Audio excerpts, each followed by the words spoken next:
young man named Ethan Crumbley, a 15-year-old boy, armed with a 9mm, entered his school, and while kids were changing class, he killed 4 young, beautiful people and injured several others.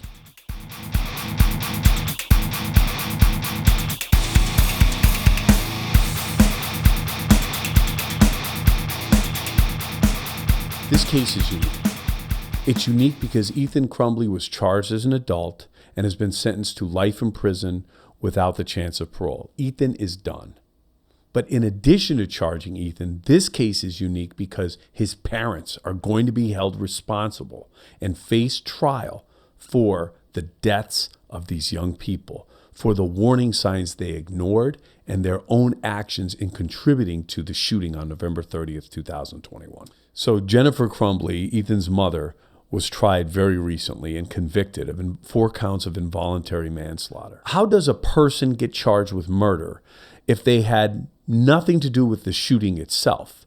Well, you have to reverse engineer the life of this person and say, Jennifer Crumbley set in motion a series of events that had she not done certain things and had she done others, these events may not have ever happened. And that's really what we're looking at. The prosecution's theory is essentially this. Jennifer Crumbley ignored a real danger in her son Ethan. Not only did she ignore it, she contributed to his dangerousness in a reckless manner. And her contribution and ignorance caused the death of these young people. And how the hell do we get there? If you look back on this particular case, Ethan Crumbley was begging for attention from his parents. How do we know that? We know that Ethan, as a very young boy, was left to be raised by his video game system. His parents let him play violent video games from an early age. And folks, that's not the only cause of why we're here, and I'm not suggesting that. But that's the beginning of this isolated life that Ethan was living, away from his parents who were tending to the horses that they had and their own social whims, ignoring Ethan. And how do we know that? We have text messages, actual text messages of this boy crying out for the attention of his mother and father, noting that he was home alone, noting that he was scared in their little house, home alone, noting that he thought he heard people moving around the house, claiming that he saw a demon and took a picture of a demon. As alarming as those texts were, equally alarming is they were being ignored. Jennifer wasn't even responding to her son, not trying to put him at ease, not trying to quell his concern, just ignoring him. She had more important things to do, whatever the hell she was doing. And this boy was looking for attention. And if that didn't get attention, then he began journaling, writing down his dark, demented fantasies of violence and the things he wanted to do to the kids he went to school with. Shooting up a school was his fantasy. And what did his parents do in response to these writings of their young son? They didn't get him help. They didn't counsel him. They bought him a gun. Illegally, I might add. See, in Michigan, it's illegal for a 15-year-old to purchase a firearm. So James, the father of Ethan, went to the gun store, said he was buying the gun, filled out the ATF paperwork, purchased the gun, and gave it to his son along with some extra magazines. This is the gift a parent whose son is struggling, seeing demons, having fantasies of carrying out an active shooting, a father gives to his son. We have a problem in Oxford, folks. And mom continued to ignore these warning signs as well. In fact, she was called from the school and said one day James was looking up ammunition and researching it on his phone. Her response via text, this is beautiful. LOL, looking up guns and ammunition at school, really? Don't get caught next time. That was her advice to her young son. James is then seen watching a violent video during school. She's called again, blows it off. And on November 30th, 2021, James's math notebook is found to have violent drawings and writings. Now remember that date, November 30th, 2021. Those writings include "The Voices Won't Stop," blood everywhere. The drawings include guns and bullets and victims. James and Jennifer are called in. They do nothing. They say, "We can't take him home now. We have work." Ethan's father, James, was a DoorDash driver, and Jennifer had a job that was no more important than protecting their son. They never told the school that their son had access to a firearm. They never told the school that that firearm was unsecured in their home. They never told the school that they'd given their son that very ammunition that he was looking up on the phone after seeing those dark fantasies. They never got him the help that he was so desperately crying out for. So the day they were called in and failed to take him home is the day Oxford, Michigan, and this country will never forget, Ethan opened fire in between classes, killing 4 young people and injuring several others. That's the day his parents consummated their failure. But it was a lifetime of failure. I began to look further back into this young man's life. And make no mistakes, the 4 beautiful people that were killed and the young people that were injured are Ethan Crumbley's victims. This was a boy who was not criminally insane. He understood what he was doing.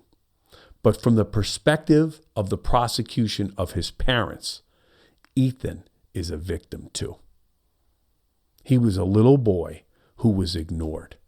One of the things that the teachers, and I often point out little things in cases, one of the things that the teachers and counselors noted on November 30th when his parents came in and saw that Ethan was in trouble, they never hugged him. They never tried to put him at ease.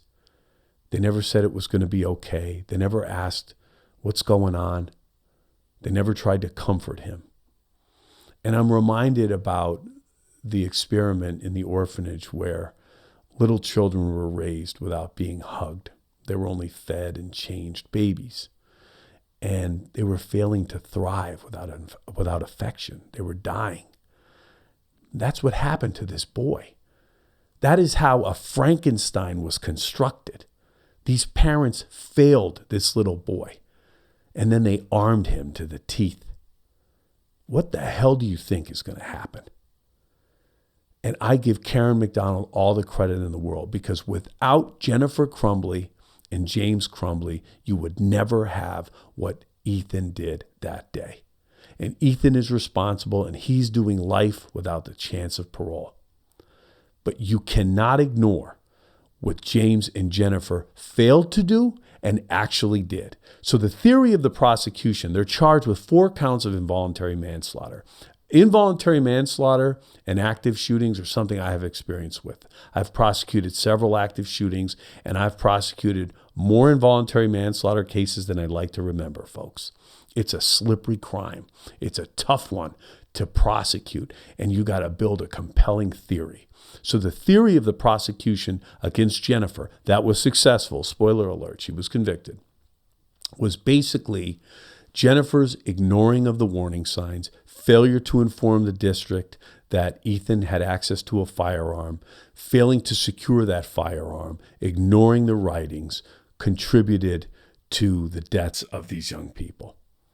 And that it was a reasonable, calculated, known danger, and that she neglected her son and recklessly disregarded the warning signs. Now that's the prosecution's theory. The defense responded with a Taylor Swift lyric that said, "Band-Aids don't heal bullet holes," which the defense attorney was saying, they're trying to put a Band-Aid on the bullet holes because this community's torn up. That's really what this prosecution's about. Interesting theory, but that wasn't going to carry the day. You cannot ignore the affirmative actions of Jennifer Crumbley and her inaction with her son. She set the table for this thing. I mean, they bought him the weapon here. So what does this mean going forward? Now, James Crumbley, Ethan's father, will be standing trial. He's set to stand trial in March.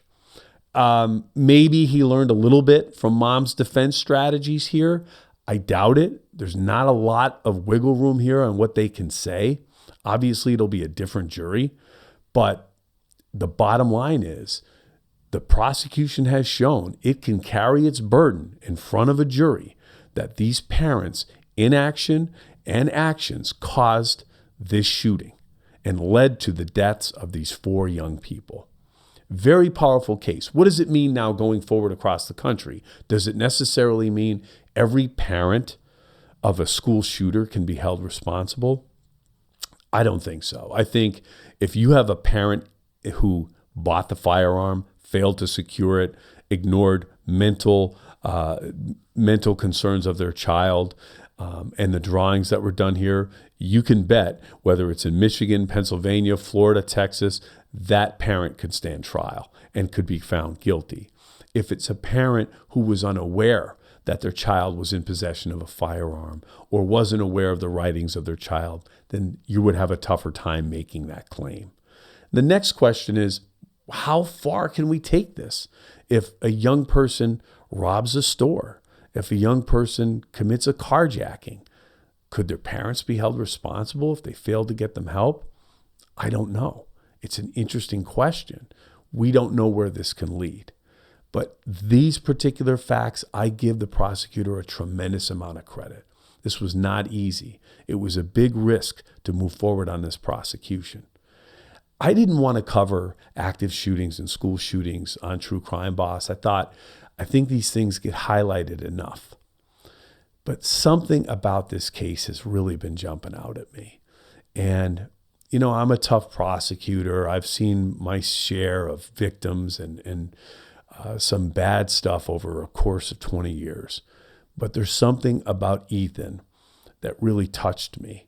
It's hard to look at somebody who did something so terrible and say to yourself, man, I wonder what this little boy would have been like if he was hugged more. I wonder if he would have been a better person if his parents were there for him. If there's anything we could take away from this, if you have a child that's struggling, if you have a child that is writing like this, kids, they will tell you when they have these problems. This little boy telegraphed that this day was coming. And when the shooting happened, James went home to see if that gun was missing because he knew damn well who was responsible for that shooting. It's too bad because it was too little and too late. And really, folks, if we could take anything away from this case, it's that these shootings could be prevented sometimes if we keep our eyes and our ears open and show each other a little time, attention, and yes, some affection and love.